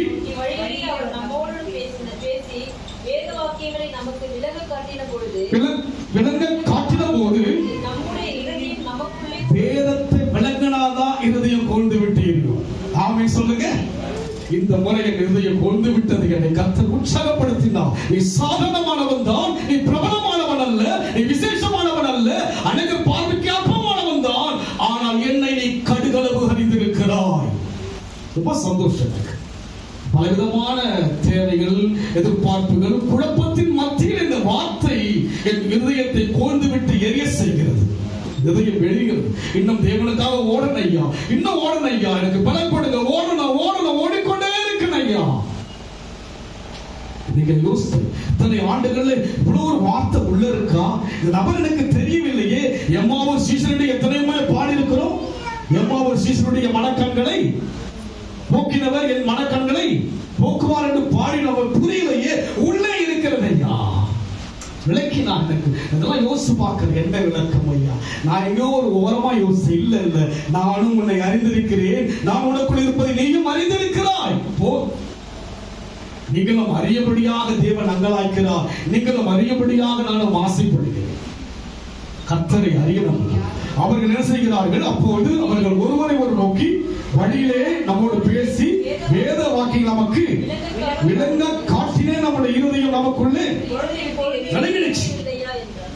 உங்களுக்கு வேத வசனங்கள் சொல்லுங்க, வேத வசனங்கள் உங்களுக்கு விளங்குதுங்களா? சொல்லுங்க, விளங்குதுங்களா? பைபிள் எடுத்து படிக்கிறீங்களா? படிச்சாதான் விளங்கும், இல்லாட்டி விளங்க முடியாது. விளங்க என்ன பண்ண முடியும்? நமக்குள்ளாக விளங்கிக் கொள்ள முடியாது. அவங்க வேத வாக்கியங்களை அவர் விளக்கி சொல்ல சொல்ல அவர் விளங்கி கொள்ளப்பட இருதையும் பொழுது விட்டு எரியவில்லையா என்று என்று சொல்லிக் கொண்டு அந்நேரமே எழுந்தார். என்ன பண்ணுங்க, உங்களுக்குள்ள கோந்து விட்டு எரிஞ்சா என்ன பண்ணுங்க, எழுமணும். ஆமென் சொல்லுங்க. உங்களுக்குள்ள வந்து VBS ஊழியர் செய்யணும்னு நினைச்சாதான் எழும்ப முடியும். ஆண்டவருக்கு ஒரு வாய்ப்பு கொடுத்திருக்கிறார். இந்த வாய்ப்பை நான் என்ன பண்ணோம், அப்பதான் எழுந்துக்க முடியும். அதெல்லாம் அவங்க வேலை. அதெல்லாம் கர்த்தர் எனக்காக யாவற்றையும் அதெல்லாம் முடிக்கணும். நான் கீழாகாமல், நான் மேலாகாமல், நான் வாழாகாமல், இதெல்லாம் நமக்கு வேணும். ஆனால் விலகிக் கொள்ளும்படியா என் இருதயம் கொண்டுவிட்டு எரியும்படியாக தொடர்ந்து வாசிக்க என்று சொல்லிக் கொண்டு அந்நேரமே எழுந்திருந்து எருசலேமுக்கு திரும்பி போய் 11 அவர்களோடு இருந்தவர்கள் கூடியிருக்க கண்டு கர்த்தர் மெய்யாகவே உயிர்த்தெழுந்து சீமோனுக்கு தரிசனமானார் என்று அவர்கள் சொல்ல கேட்டு, பாருங்க, கர்த்தர் மெய்யாகவே உயிர்த்தெழுந்தார். யாருக்கு முழுமையாக இருந்தது? சிம்பிளான 2 பேருக்கு. யாருக்குங்க? பிரபலமான பேதுருக்கு அல்ல, பிரபலமான யோவானுக்கு அல்ல, பிரபலமான அந்திரேயாவுக்கு அல்ல. அங்க இருக்கிற எல்லா சீஷரை விட 40-70 பேரிலே ஒரு சாதாரணமான அந்த கிராமத்து வாசிகள். யார் அவர்கள்? எம்மாவூர் கிராமத்துக்கு செல்கிறார்கள். அவர்கள் அவ்வளவுதான், முடிஞ்சு போச்சு வாழ்க்கை. உயிர்த்தெழுந்தவரை அவர்கள் பார்த்தார். மரியாள் ரபுனி என்று பார்க்கிறான், தோட்டக்காரன் தான் பார்க்கிறான். குழப்பம். அவங்க போய் சொல்றாங்க, அங்கேயும் குழப்பம். அங்க பார்த்தீங்கன்னா நீங்க வாசிக்கணும், அதை வாசிக்கும் போது 37 வாசிக்கும். அவர்கள் கலங்கி பயந்து ஒரு ஆவியை காண்கிறதாக நினைத்தார்கள். பாருங்க, இவங்க சொல்லிட்டு இயேசு கிறிஸ்து வந்த பிற்பாடு விசேஷம் கலங்கி என்ன பண்ணாங்க, ஆவியை போல என்ன பண்றாங்க. எவ்வளவு நாட்கள் கலங்கிட்டு இருப்பீங்க? கலங்காதே நான் உன் தேவன், தெரியாதே நான் தேவன் என்று சொல்கிறார். இன்னும் கலக்கம் தான். காரணம் என்ன? அவர் விலங்குகளை எனக்கு கலக்கம். அவரை எனக்கு ஒரு பிள்ளை எனக்கு போன் பண்ணி, பிள்ளைக்கு உடம்பு சரிங்க பாசு ஜோமனுக்கு கலக்கமா இருக்கு, கலங்காதுன்னு சொன்ன மாலையிலேயே கலக்கத்தை நீக்கினார் கர்த்தர். கலக்கத்தை அவர்கள் தான் மாற்ற முடியும். உன் கண்ணீரை அவர்கள் தான் துடைக்க முடியும். உன் வேதனைகளுக்கெல்லாம் பதில் கொடுக்க அவரால் தான் முடியும். இங்கே அவர்கள் கலங்கினார்கள். அவர் கலங்கி பயந்து ஒரு ஆவியை காண்கிறதாக நினைத்தார்கள். அவர் அவர்களை நோக்கி, நீங்கள் ஏன் கலங்குகிறீர்கள்? உங்கள் இருதயங்களில் சந்தேகங்கள் எழும்புகிறது என்ன? வாசிப்போம். மார்க் எழுதின சுவிசேஷம் 16ஆம் அதிகாரம்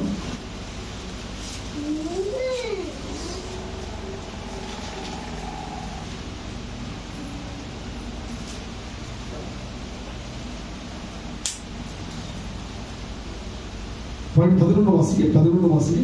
அவர்களோடு இருக்கிறார் என்று அவளுக்கு காணப்பட்டார் என்று அவர்கள் கேட்டபொழுது காணப்பட்டார் என்று கேட்டபோது நம்பல. என்ன பண்ணலங்க, நாங்க பார்த்தேன்னு பரிகாரம் சொல்றாங்க. என்ன பண்ண, யார் நம்பல. அதன் பின்பு அவர்கள் 2 பேர் ஒரு கிராமத்துக்கு நடந்து போகிற போது அவர்களுக்கு மறுரூபமாக தரிசனமானார் என்று அவர்களுக்கு போய் அதை மற்றவர்களுக்கு அறிவித்தார்கள். அவர்களை என்ன பண்ணவங்க யார்? இவங்கெல்லாம் சீஷர். யார் இவங்க? சொல்றாங்க, இல்ல நாங்க பார்த்த வாய் முழுவதும் சாப்பிட்டு என்ன பண்ணுங்க கூட நான் தங்கி என்ன பண்ணுங்க பந்தி எடுத்தாரு, சாப்பிட்டு தொட்டு நாங்க பார்த்துட்டு வரோம். நம்பல. இன்றைக்கு நமக்குள்ளாக உயிர்த்தது நம்பிக்கை இன்னும் முழுமையா வரல. நீங்க என்ன உயிரா இருக்கு, நான் உயிரா இருக்கிறேன். நீங்க ஒரு வேலையில் இருக்கீங்க, என்ன பண்ணீங்க, அந்த வேலையை கடமையை என்ன பண்ணி கரெக்டா செய்யணும். யாரும் உயிரா இருக்காரு, யாரு இருக்காருங்க, அவர் இருக்கிறாங்க. அப்ப இயேசு எப்படி இருக்கிறார்? இன்றைக்கு உயிரா இருக்கு. அப்போ அவருக்கு உண்மையாதான் எதையும் செய்யணும். ஆமென் சொல்லுங்க. அவர் மரித்தவர் அல்ல. இவங்க சொல்றாங்க, அவர் சொல்ற இல்லப்பா அது ஆவிப்பா, அது என்னது, அது ஆவின்றாங்க. நம்ம நம்பலாம். என்ன பண்ணுங்க, அவங்களுக்கு அவங்களுடைய என்ன மாம்சத்துல யோசிக்கிறாங்க. மாம்சத்தில் யோசிக்கிறாங்க. தன் கண்களுக்கு முன்பாக அவர் தவறி போவதை யோசிக்கிறாங்க. அவர் மரித்ததை யோசிக்கிறாங்க. என்று சொன்னால் பிதாக்கள் யாரும் மரித்தாங்க, இவரும் மரித்து விட்டார் யோசிக்கிறாங்க.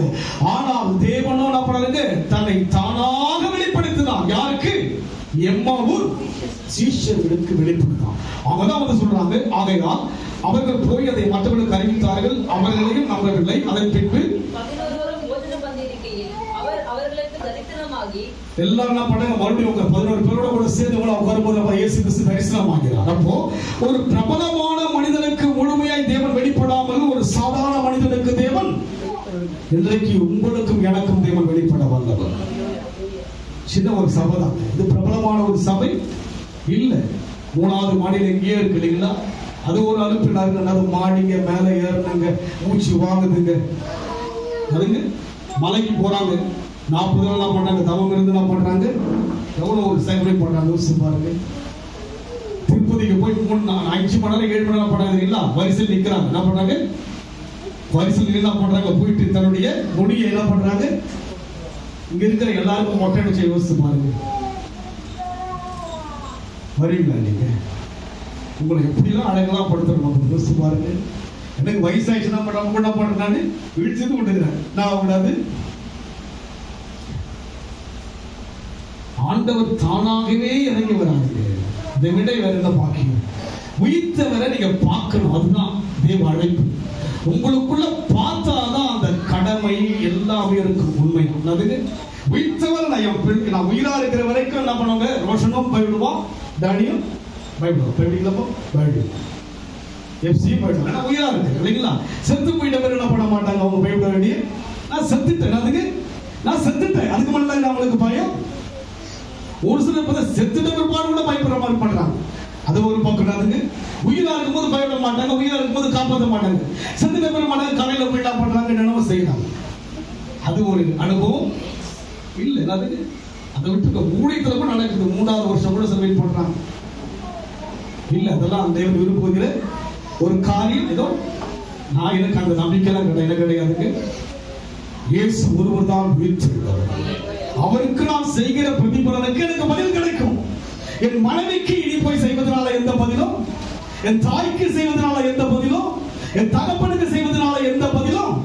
ஆனால் இயேசுவுக்காக நான் செய்கின்ற ஒவ்வொரு நாளுக்கும் பதில் உண்டு, பதில் உண்டு. இன்றைக்கு கலைப்பு, பிரச்சனை, சோதனை, வேதனை, குழப்பறதாலும் கூட தேவனை ஆராதிக்கிறேன், எனக்கு பதில் உண்டு.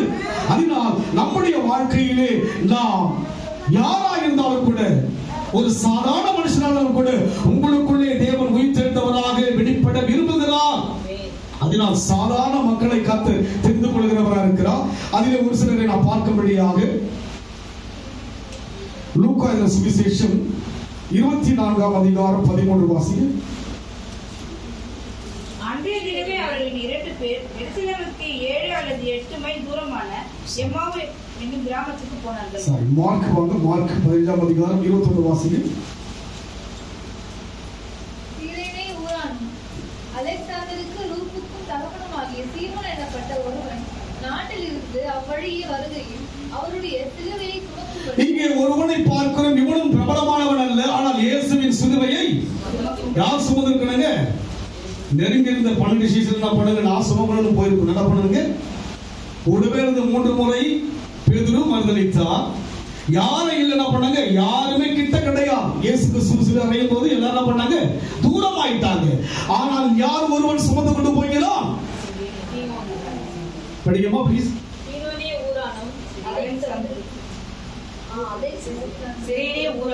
அலெக்சாந்தருக்கும் ரூப்புக்கும் தகப்பனும் ஆகிய சீமோன் என்னப்பட்ட ஒரு. பாருங்க ஆண்டவர் எவ்வளவு பெருமையா சொல்றதுன்னா, தகப்பன் 2 சந்ததிகளை சொல்லி மெச்சிக் கொள்கிறார். நீங்கள் தேவனுக்கென்று எழும்பும் போது உன் சந்ததிகளை கொடுத்து கூட கர்த்தர் பேசுவார். எழும்பின தேவனுக்காக. அவன் எதற்கு எழுப்பினான்? சிலுவையை சுமக்க முடியாத அவன் கிட்ட கொடுக்கணும். அப்ப நெருங்கி என்ன பண்ணாங்க, இவங்க என்ன பண்ணாங்க, தூரம் போயிட்டாங்க. என்ன பண்ணாங்க, பேதுரு ரொம்ப தூரம் போயிட்டாரு. எல்லாம் என்ன பண்ணாங்க, ஆண்டவர் பார்க்கிறார். தாய் கிட்ட மகனை கொடுக்கிறார், மகன் கிட்ட தாயை கொடுத்த பண்ணீங்களா போகன்னு சொல்ல போயிட்டாங்க. என்ன பண்ணாங்க, ஆனால் என்ன பண்ற, பக்கத்தில் வருவதனால என்ன பண்றாங்க, சிலுவையை கொஞ்சம் சுமந்து கொண்டு போ, நாம் இயேசுவின் பக்கம் வரணும் அப்படின்னு சொல்லுங்க. நம்ம என்ன பண்றாங்க, எட்டவே நிக்கிறோம். என்ன பண்ண, கிட்ட வர என்ன பண்ண மாட்டாங்க. அந்த நாள் என்ன பண்ண, சாமியை தொட்டு கொண்டு போனீங்களா, அதுக்கு என்ன பண்ணாங்க, ஆண்டவரை தொட்டுருக்கோம். எட்டதான் நீங்க என்ன பண்ண, ஒரு லிமிட் என்னதுங்க, ஒரு லிமிட். ஞாயிற்றுக்கிழமை வரணும்னா சங்கீதம் 91ஆம் சங்கீதம் படிக்கிறேன்னா, நீதிமொழிகள் படிக்கிறேன்னா, புதிய ஏற்பாடு படிக்கிறேன். இந்த பழைய ஏற்பாடு எனக்கு ஒன்றும் புரிய மாட்டேது. அதுக்கு அவன் பிறந்தான், இவன் பிறந்தான், எனக்கு வாயிலேயே எனக்கு வர மாட்டேன். தண்ணி என்ன பண்ணணுமோ தாண்டி என்ன பண்ணிட்டேன். நானு அதிகாரத்தில் படிச்சேன். அதுக்கப்புறம் நானு யாத்திராகம் படிச்சேன். லேவியா ரகமா அது கொஞ்சம் எனக்கு புரியல, தாண்டிட்டேன். அதெல்லாம் பண்ணாரு, தாண்டிட்டேன். அதுக்கப்புறம் நான் பண்ண எல்லாரும் கொஞ்சம் புரிஞ்சுது. 1 நாளாகமோ 2 நாளாகமெல்லாம் தாண்டி என்ன பண்ணப்போ தாண்டி முடிச்சிட்டேன். தாண்டி என்ன பண்ணாரு, இந்த வருஷம் பைபிளை படிச்சு முடிச்சிட்டேன். அல்ல, அவரை அறிய அறிய அறிய தேவனுடைய உயிர்த்தெழுதலை உங்களுக்குள்ள பார்க்க முடியும். ஒருவேளை எனக்கு படிக்க வரல, நான் பார்த்தீங்கன்னா அப்படிதான் சாப்பாத்தின் குமார எலிசா, நான் சப்பாத்தின் குமாராகி எலிசான்னு படிச்சிருக்கேன். இப்படிதான் படிச்சு கூட அப்படி ஒன்றும் முழுமை எனக்கு தெரியல. இங்க இருக்கிற சகோதரலாம் பார்க்கும்போது நல்ல திறமைகள், நல்ல நாலேஜ் கொடுத்திருக்கிறாங்க. அவங்க ஆங்கிலத்தின் மூலமா இன்னும் அறிய முடியும். அதனால உங்களை முழுமை ஒப்புக்கொடுங்க. உங்கள் மூலமா என்னை விட அதிக பேர் பலனடைவாங்க. உங்கள் மூலமாய் நான் அடைந்த பலனை விட உங்கள் மூலமாய் அதிக பேர் பலனடைவாங்க. அதுதான் மேன்மை. ஏன் சொன்னார், என்னை காட்டிலும் என்னை விசுவாசிக்கிறவன் நீங்க என்னை விட அதிகமா இருக்கணும். அதுதான் விரும்புறேன். நான் அதிகமா இருக்க நான் விரும்புவது என்னை விட நீங்க அதிகமா இருக்கணும். நீங்க தேவன் அறியணும். அதனால் நம்முடைய வாழ்க்கையிலே அறியாத ஒரு நபரை சொல்லி பார்க்கிறோம். யோவான் எழுதின சுவிசேஷம் 19ஆம் அதிகாரம் 38 39 வாசிங்க. இவர்களுக்கு பின்பு அரிமத்தியா ஊரான் யூதருக்கு பயந்தினால் இயேசுவுக்கு அந்தரங்க சீஷனுமாகிய யோசேப்பு இயேசுவின் சரீரத்தை எடுத்துக் கொண்டு போகும்படி. பாருங்க, ஒருவன் தெரியாதவன் சுமக்கிறான். இரண்டாவது அந்தரங்கமானவன் என்ன பண்றாங்க, இயேசுடைய சரீரத்தை இவங்கெல்லாம் பிரபலமானவங்க என்ன கிடையாதுங்க. நீங்க உலகத்துக்கு பிரபலமா ஆக வேண்டாம், இயேசுக்கு பிரியமா இருந்தா போதும். ஆமென் சொல்லுங்க. இயேசு புரிஞ்சுக்கிட்டா போதும். நான் யாருக்கும் பிரபலமாக எனக்கு அந்தரங்கத்துல இயேசு யார் என்று தெரியும், அது போதும் எனக்கு. வந்துங்க கண்டு கொண்டு ஒரு புதையல் பெற்றுக்கொண்டு ஒரு பொக்கிஷம் எனக்குள்ள இருக்குங்க. நான் உலக பார்வைக்கு அற்பமாக அது எனக்கு அவசியம் இல்லை. எனக்குள்ள இயேசுவை நான் பார்க்கிறேன். என்னை தட்டி எழுப்புகிறார், என்னை கட்டி அணைக்கின்ற ஒரு தகப்பனாய் இருக்கிறார். என் பாரத்தை சுமக்கிறார் அவர். என் வேதனை உடனுக்குடன் விடுவிக்கப்படுகிறது. அதனால்தான் ஊழியம் செய்ய முடியுது. இல்லாட்டி என்ன பண்ண முடியுங்க, அழுத்தப்பட்டு அழிஞ்சு போயிருப்பேன். என் வாழ்க்கையில் வந்த சம்பவங்கள் என்னை அழுத்தி என்னை அழித்திருக்கும். ஆனால் உள்ளே உயிர்ப்புகளை தட்டி தட்டி தட்டி தட்டி எழுப்பி உங்களையும் தட்டும்படியாக பயன்படுத்திக் கொண்டு வருகிறார். அங்கே பிரபலமில்லாத ஒரு மனுஷனை செய்கிறான். அந்த அரங்கத்தில் காரணம் என்ன, யூதருக்கு பயந்ததினால். என்னதுங்க, யூதருக்கு அவன் என்ன செய்கிறான், படிக்கமா தொடர்ந்து வாசிக்க முடிச்சிடலாம். இயேசுவுக்கு அந்தரங்க சீஷனுமாகிய யோசேப்பு இயேசுவின் சரீரத்தை எடுத்துக்கொண்டு போகும்படி பிலாத்துவினிடத்தில் உத்தரவு கேட்டான். உத்தரவு கொடுத்தான். ஆகையால் அவன் வந்து இயேசுவின் சரீரத்தை எடுத்துக்கொண்டு போனான். ஆரம்பத்திலே ஒரு ராத்திரியில் இயேசுவினிடத்தில் வந்திருந்த நிக்கோதேமு என்பவன் வெள்ளை போலமும் சரி போலமும் நெருக்கமானவனா இல்ல. இயேசு கிறிஸ்து மரிக்கும் போது யார் இருக்கிறீங்களா, நெருக்கமான அந்த 12 பேர்ல 11 பேர் இல்ல. யார் தான் இருந்தாங்க, ஒருவன் சிலுவை சுமந்து கொண்டு வந்தான். இன்னொரு செய்யறாங்க, அந்த சிலுவை மரித்து பாடின பண்ணாங்க, சரீரத்தை கொண்டு போகிறான். இன்னொரு என்ன பண்றான், வாசனை திரவியம் என்ன பண்றாங்க, செய்யறாங்க. யார் தான் செய்யணும், யார் தான் செய்யணும், பிபிஎஸ் யார் தான் செய்யணும், யார் தான் செய்யணும் சொல்லுங்க. நீங்க தாங்க இயேசுவுக்கு உரிமை. யார் தான், நீங்க தான் செய்யணும். நீங்க பிரபலமா இருக்க வேண்டிய அவசியம் கிடையாதுங்க. உங்களுடைய கிரியைகள் கணக்கில் எழுதப்படுகிறது. என் கிரியைகள் கணக்கில் எழுதப்படுகிறது. ஒரு நாள் நான் மறிப்பென்று சொன்னால் தேவனுடைய நித்தியத்துக்குள் போக முடியும். ஒரு நாள் என் மரணம் வரும்போது இளைப்பாதலுக்குள் சந்தோஷமாய் செல்வேன். காரணம் என்ன, இந்த 27 ஆண்டுகளாக எனக்கு கொடுத்த ஊழியத்திலே எவ்வளவோ பிரச்சனைகள், ஆனால் தேவன் என்னை தாங்கி ஏந்தி நடத்தி கொண்டு வந்தார். ஒரு நிச்சயம் எனக்குள் உண்டு, ஒரு நிச்சயம் எனக்குள் உண்டு, தேவனுடைய ராஜ்யத்துக்குள் போக முடியும் என்ற நிச்சயம் உண்டு. காரணம் என்ன, என்னை கர்த்தர் உணர்த்தி நடத்தி கொண்டு வருகிறார். நான் பிரபலமானவன் அல்ல. அந்த எம்மாவூர் சீஷர்களாகிய 2 பேர் ஒருவனை போல ஒரு சாதாரணமான மனுஷன் தான். இதுவரைக்கும் தேவ ஈவினால் சொல்ல வாஞ்சிக்கிறேன், அவருக்கு நான் சொல்ல வாஞ்சிக்கிறேன், இந்த சிறிய ஊழியத்தை ஒழுங்கும் கிரமமாய் செய்யப்படியே கர்த்தர் நடத்தி கொண்டு வருகிறார். பணம் அதிகம் கிடையாது, பிரபலமான மனுஷன் கிடையாது, சொந்த ஸ்தலம் கிடையாது. ஆனால் தேவன் கொடுத்த இந்த ஊழியத்தை இந்த நாள் வரைக்கும் பயந்து ஒழுங்காய் செய்ய பிரயாசப்படுகிறேன். காரணம், எனக்குள் ஆவின் அச்சாரமானது என்னை உயிர்ப்பித்து என்னை தாங்கி நடத்துகிறார்.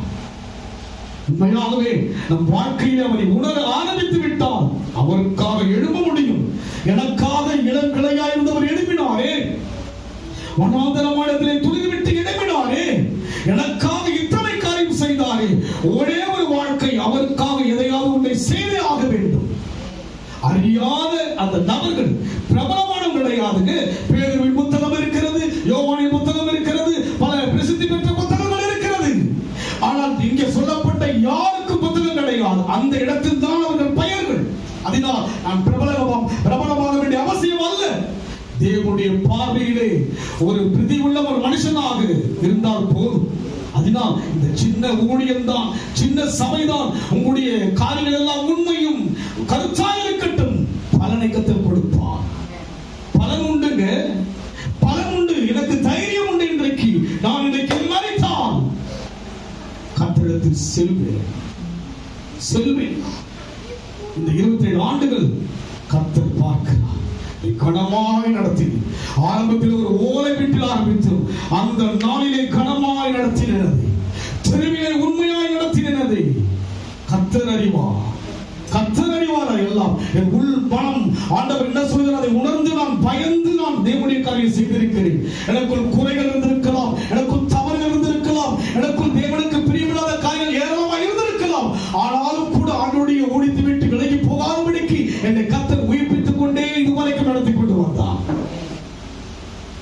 யோசிப்பேன், மறித்து விட்டால் ஆண்டவருடைய ஊழியத்தை நடத்தபடியே நீங்க இருக்கிறீங்க. கத்தர் இருக்கிறார். இங்கே சபை கர்த்தருடைய கிருபையினால் பிறப்பட்ட சபை இது. ஒரு ஓலை வீட்டுக்குள்ள இருக்கின்ற போது தரிசனத்தோடு கூட எழுந்து வந்த சபை இது. என்னை ஒருவரும் உருவாக்கவில்லை, என்னை ஒருவரும் அழைக்கவில்லை. நான் யாரிடத்தும் சாராதபடிக்கு தனியாய் கடந்து வந்தேன். நான் எப்படியாக அந்த சீஷர்கள் தனிமையாக அவர்கள் கிராமத்துக்கு புறப்பட்டு போனார்கள், அது போல நான் தனிமையிலே கடந்து வந்தேன். இன்றைக்கு சபை மாத்திரமல்ல, அநேக நூற்றுக்கணக்கான அந்த நூற்றுக்கணக்கான குடும்பத்தின் மூலமாய் ஆயிரக்கணக்கான மக்களை தேவன் சந்திக்கும்படியாக கிருபை செய்திருக்கிறார். நான் பிரபலமானவன் அல்ல, நான் விசேஷமானவன் அல்ல. ஆனால் அந்த சீஷனுடைய இருதயம் எப்படி கொண்டு விட்டு எரிகிறதோ அதுபோல இருதயம் எப்போதும் தேவனுக்காக ஏங்குகிறதாய் தவிக்கிறதாய் ஏதாவது ஒன்றை செய்ய வேண்டும். பணம் கிடையாது, புகழ்ச்சி கிடையாது, எந்த விதமான பேக்ரவுண்ட் கிடையாது. ஆனால் செய்ய வேண்டும் என்ற தாகம் இருக்கிறது. சிறு ஊழியம் என்றால் கர்த்தர் கனப்படுத்துகிறவராக இருக்கிறார். கடைசியாக வாசி முடிச்சுக்கிறது யோவான் 19:39-40. ஆரம்பத்திலே ஒரு ராத்திரியில் இயேசுவிடத்தில் வந்திருந்த நிக்கதோமு என்பவன். ஒரு ராத்திரியில் தான் வந்தாங்க. ஒரு நாள் பழகினானுங்க, ஒரு நாள் தான் பழகினான். ஒரு நாளுங்க ஒரு ராத்திரி வந்தான். நிக்கதோமு யாருங்க? ஞானஸ்நானத்தை பெற்றவன். யோவான் 3 சொல்லப்படுற மறுபடி நீங்கள் தேவனுடைய ராஜ்யத்தில் பிரவேசிக்க விட்டால் நிக்கதோமை குறித்து சொல்லப்படுகிறது. எப்போங்க? ஒரு முறைதான். இவங்கெல்லாம் வந்து பிரபலமாக நெருங்கி பழகல. எப்போதும் இயேசு கிறிஸ்து போகும்போது 12 பேர் சுத்தின பண்ண மாதிரி அவங்க எல்லாம் கூட போகல. இயேசுடைய எல்லா கணத்தையும் யார் பெற்றதுங்க? அந்த 11 பேர் தான் பெற்றாங்க. இவங்களாம் ஒரு வேள்வி கிடையாது. ஆனால் இவர்களுக்கு தான் இயேசு கிறிஸ்துடைய காரியத்திலே அதிகமான ஒரு செயல்பாடை கற்றுக் கொடுத்தார். அதுக்கு பின்னால் அபிஷேகத்தை பெற்றாங்க, சீஷர்கள் எழுப்பினாங்க, அது வேறு. ஆனால் உயிர் தெழுந்த பொழுது அங்கே ஒரு குழப்பத்தோடு இருந்தவர்கள் யார் தான்? இந்த விசேஷமானவங்கதான். அதனால் நாம் விசேஷமானவர் என்பதை குறித்து யோசிக்காதபடிக்கு உங்களுக்கு தேவன் வெளிப்பட சித்தமுள்ளவராக இருக்கிறார். நீங்க தாகமா இருக்க அந்த சீஷர்களுக்குள்ளாய் அங்கலாய்ப்பு சம்பாஷித்தாங்க, பேசுறாங்க, யோசிக்கிறாங்க. அவங்க பார்க்கல, என்ன பண்ணாங்க? அவங்க பார்க்கல. யார் பார்த்ததுக்கு? பேதுரு பார்த்தா, மரியாள் பார்த்தாங்க, நெருக்கமானவங்க பார்த்தாங்க, கேள்விதான் பண்ணாங்க. கேள்விப்பட்டதை பேசிக்கொண்டு வரும்போது இயேசு என்ன பண்ணுகிறார்? தானாகவே வந்து வெளிப்பட்டார். அதனால் இனிவரு நாட்கள் ஆண்டவர் உங்களுடைய வாழ்க்கையை தானாய் வர விரும்புகிறார். இடம் கொடுங்க. உங்கள் இருதயம் பொருந்து விட்டு நீங்க தேவனுக்கு செய்யணும்ன்ற ஒரு ஏக்கம் துடிப்புலாம் வராங்க. அப்பதான் இயேசு உள்ள வந்தாலும் உங்களுக்கு துடிப்பு வரும். இயேசு வராவிட்டால் நான் எப்பதான் புத்தி இல்லாத மந்தமா இருப்பேன். ஆமென் சொல்லுங்க. அல்லேலூயா சொல்லுங்க. இப்படிதான் இருக்கு. இல்ல உங்க இருதயம் வந்து ஆட்டோமேட்டிக்கா என்ன பண்ணுவீங்க? சொல்ல மாட்டீங்கல்ல. உங்களுக்குள்ள இதை செய்யணும். காலையில வந்துட்டு அது நோன்ற இது நோன்ற ஒரு 20 நிமிஷம் ஆனதுக்கு அதை வந்து ஒரு முன்னாடியே பார்க்கணுன்ற ஒரு எண்ணம் யாருக்குமே. இந்த பிள்ளை மாதிரி நான் வந்துட்டு ஒரு வாரம் நான் வந்து கிளீன் பண்ணிட்டு போதும். அதுக்கு முன்னாடி ஒரு டீம்லாம் இருந்தாங்க. அவங்க பார்த்து ஃபேனெல்லாம் பண்ணுங்க 3 மாசம் என்ன பண்ணுவாங்க சுத்தம். டீம் நல்லா இருந்தது. அதில் ஒருத்தர் வந்து முழுதாக உயிரை கொடுப்பினாரு. அது வேறு விஷயம். அதுக்கு அந்த டீம் ரொம்ப எனக்கு உதவி இருந்தது. எனக்கு ரொம்ப அப்போதான் இந்த இதெல்லாம் மாறினாங்க. ஒரு சகோதரி சொல்லுவாங்க, நான் வந்து ஆளெல்லாம் அடிப்பேன் பாஸ்டர், ஆனால் இங்கே வந்து மாறின பாஸ்டர். ஆளை அடிக்கிறவங்களை கூட கர்த்தர் மாற்றி இன்னைக்கு ஊழியெல்லாம் செய்யறாங்க. சந்தோஷம். இங்க வந்து உருவாக்கப்பட்டாங்க. அவங்க ஆட்டோமேட்டிக்கா நான் எதுவுமே சொல்ல மாட்டேனுங்க, அவங்களுக்குள்ள அந்த ஒரு உருவாக்குதல் உள்ளவே வந்ததுனால தான் இன்னைக்கு அவங்க ஒரு ஊழியம் செய்யறாங்க. என்ன பண்றாங்க நான் சொல்லவே மாட்டேன், என்ன பண்ண மாட்டேன். அந்த டீம் அவ்வளவு ஒரு காரியங்கள். சந்தோஷம் இருக்கிறதுக்கு ஒரு முறை அந்த சபைக்கு ஒரு தம்பி நான் சொல்றேன், அப்பா நாங்கெல்லாம் இருக்கிறது இன்னைக்கு ஊழியத்துக்குன்னா அதுக்கு நீங்க தான் காரணம். இயேசுவை எங்களுக்கு காண்பித்தது நீங்க தான். நாங்கள் எப்பவுமே உங்களை மறக்கவே மாட்டேன். அதனால் நிச்சயமாகவே ஒரு உள்ளம் வந்து தேவனுக்கு எரிந்தால் நீங்க என்ன பண்ணுங்க, தேவனுக்கு எல்லாம் என்ன பண்ணுங்க, வாழ்க்கை நீங்க என்ன பண்ணுங்க, உங்களுக்கு அந்த ஒரு எண்ணம் வந்துடும். என்னது இந்த செய்யணுன்ற ஒரு எண்ணம். நாங்களாம் வந்து பாத்தீங்கன்னா சர்ச்சை பெருக்குவேன். எங்க பாஸ் வருவார், சொல்லுவார் வீட்டுல பழக்கம், வீட்டுல பெருக்க பண்ண மாட்டேனாரு சர்ச்சை நாங்க பெருக்குவோம். நாங்க இன்னைக்கு காலம் என்னாச்சு, உங்களுக்கு மாறிடுச்சு, வேலை மேல ரொம்ப ஜாஸ்தி இருக்கிறதுக்கு நான் யாரையும் என்ன பண்றதுக்கு போர்ஸ் பண்ணவே கிடையாது. உங்க உள்ள கொண்டு விட்டு எரிஞ்சா ஆட்டோமேட்டிக்கா என்ன பண்ணுவீங்க, நீங்க வாலண்டரியா எல்லா காரியம் செய்வீங்க. ஆட்டோடைய காரியம் யாருமே நம்ம சொல்ல வேண்டிய அவசியம். உங்களுக்குள்ள ஒரு உணர்வு இதை செய்யணும், இதுல இங்க சபையில ஏதோ ஒரு காரியம் இருக்கு, இதை செய்யணும்ன்ற என்ன யாருக்கு வரணும் சொல்லுங்க சொல்லுங்க. வருகின்ற நாட்கள் அந்த சிறு பிள்ளைகள் ஊழியத்துல நீங்க ஏதாவது விதத்துல பயனாயிருங்க. கர்த்தர் உங்களை ஆசீர்வதிப்பா. அதனால் பிரபலமானவர்களுக்கு வெளிப்படாமல் அந்த எம்மாவூர் சிசுகளுக்கு தன்னை உயிரோடு கூட காண்பித்து அவங்களோடு கூட போஜனம் பண்ணி அதுக்கப்புறம் பண்ணுங்க அவங்க எழுந்து வந்து சொன்ன பிற்பாடு எங்க வருகிறார் இயேசு கிறிஸ்து சிசுகள் நடுவிலே. அது போல இன்றைக்கு நீங்க சாதாரணமா இருக்கலாம், நம்ம ஒரு சின்ன சபையா இருக்கலாம், உங்களுக்குள் தேவன் இருக்கிறார். உணர்ந்துட்டீங்கன்னா உங்களை கர்த்தர் உயர்த்த சித்தமாக இருக்கிறார். தேவையெல்லாம் சந்திக்கப்படும். என்னது தேவையெல்லாம் சந்திக்கப்படும். அப்படியே ஒவ்வொரு மாதம் எனக்கு ஒரு சகோதரர் வந்து ஆன்லைன் எனக்கு ஒரு ஆஃபரிங் அனுப்பும். இந்த மாதிரி சரி நான் அதை யோசிக்கவே மாட்டேன். வந்தா ஸ்தோத்திரம், இல்லாட்டி அவங்க வழக்கமாக எனக்கு அனுப்புது. அப்புறம் அதை அப்படியே எடுத்துட்டாங்க நினைக்கல. நான் சரி அப்படியே இருந்தேன். காலையில் பார்த்தீங்கன்னா எனக்கு அந்த ஆஃபரிங் அனுப்புறேன். சரி இன்னைக்கு பிரியாணிக்கு செலவுக்கு என்னாச்சு கரெக்டா ஆண்டவர் பாருங்க எவ்வளோ நல்லது. நான் அதை யோசிக்கல. அப்புறம் அவருக்கு நான் தேங்க்ஸ் பண்ணேன். காலையில் ஏர்லி மார்னிங் அப்படி ஜபெல்லாம் முடிச்சுட்டு ஃபோன் தந்து பார்த்தா அந்த பிரியாணி சாப்பிடுறதுக்கு கர்த்தர் எவ்வளோ கருத்தாக இருக்கிறார். ஆண்டவருடைய காரியத்தை நம்ம செய்யும் போது நம் காரியத்தை தேவன் செய்வாங்க. நம் கண்களை முழுவதுமா ஒரு சாதாரண ஒரு சிசுகளாகியது கிளையோப்பா அவருடைய மனக்கண்களை திறந்தீங்க. நாங்கள் சாதாரணமான மக்கள், சபை பிரபலமானதல்ல, பிரசந்திப்படுத்ததல்ல, விசேஷமானதல்ல. நாங்கள் ஒரு மேல் அறையில ஒரு சிம்பிளான ஒரு ஊழியை செய்வோம். எல்லாரும் ஆண்டவரே இந்த இடத்துல இருந்து ஆராதிப்பது அண்ட சராசரி உருவாக்கிற தெய்வம் காண்பதற்காய் நன்றி. நடுவிலே கடந்து வந்து எங்களோடு கூட வாசம் செய்வதற்காய் கொடாகொடி சொத்துரும். அந்த பாத்திரம் மாதிரி அல்ல, இளங்கிளையும் போல நீ ஆண்டவரே எழுப்புவதற்காய் சோத்திரையா.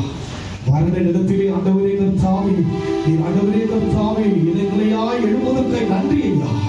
அப்பா எங்களை எழுப்பும்படியாக இந்த நாளிலே நீர் எங்களை உயிர்ப்பித்ததற்காய் சோத்திரையா. எழுந்திருக்கிறோம் ஆண்டவரே.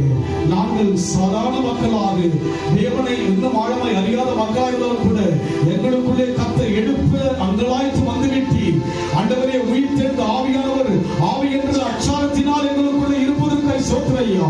எங்கள் இறுதிய வெளிவரும் நாட்களிலே தேவனுக்கு எதையாவது செய்ய வேண்டும், தேவனுடைய சுவிசேஷத்தை அறிவிக்க வேண்டும். என்னுடைய எனக்குள் பெற்ற இந்த மேன்மையை நான் மறைத்து வைக்காதபடிக்கு எழுத வேண்டும் என்கிற அந்த தாகத்தை இந்த விசேஷமான நாள் ஐயா எங்களுக்கு உயிர்த்தெழுந்த ஈஸ்டர் நாளிலே கர்த்தாவை ஞாபகப்படுத்துகிற ஐயா.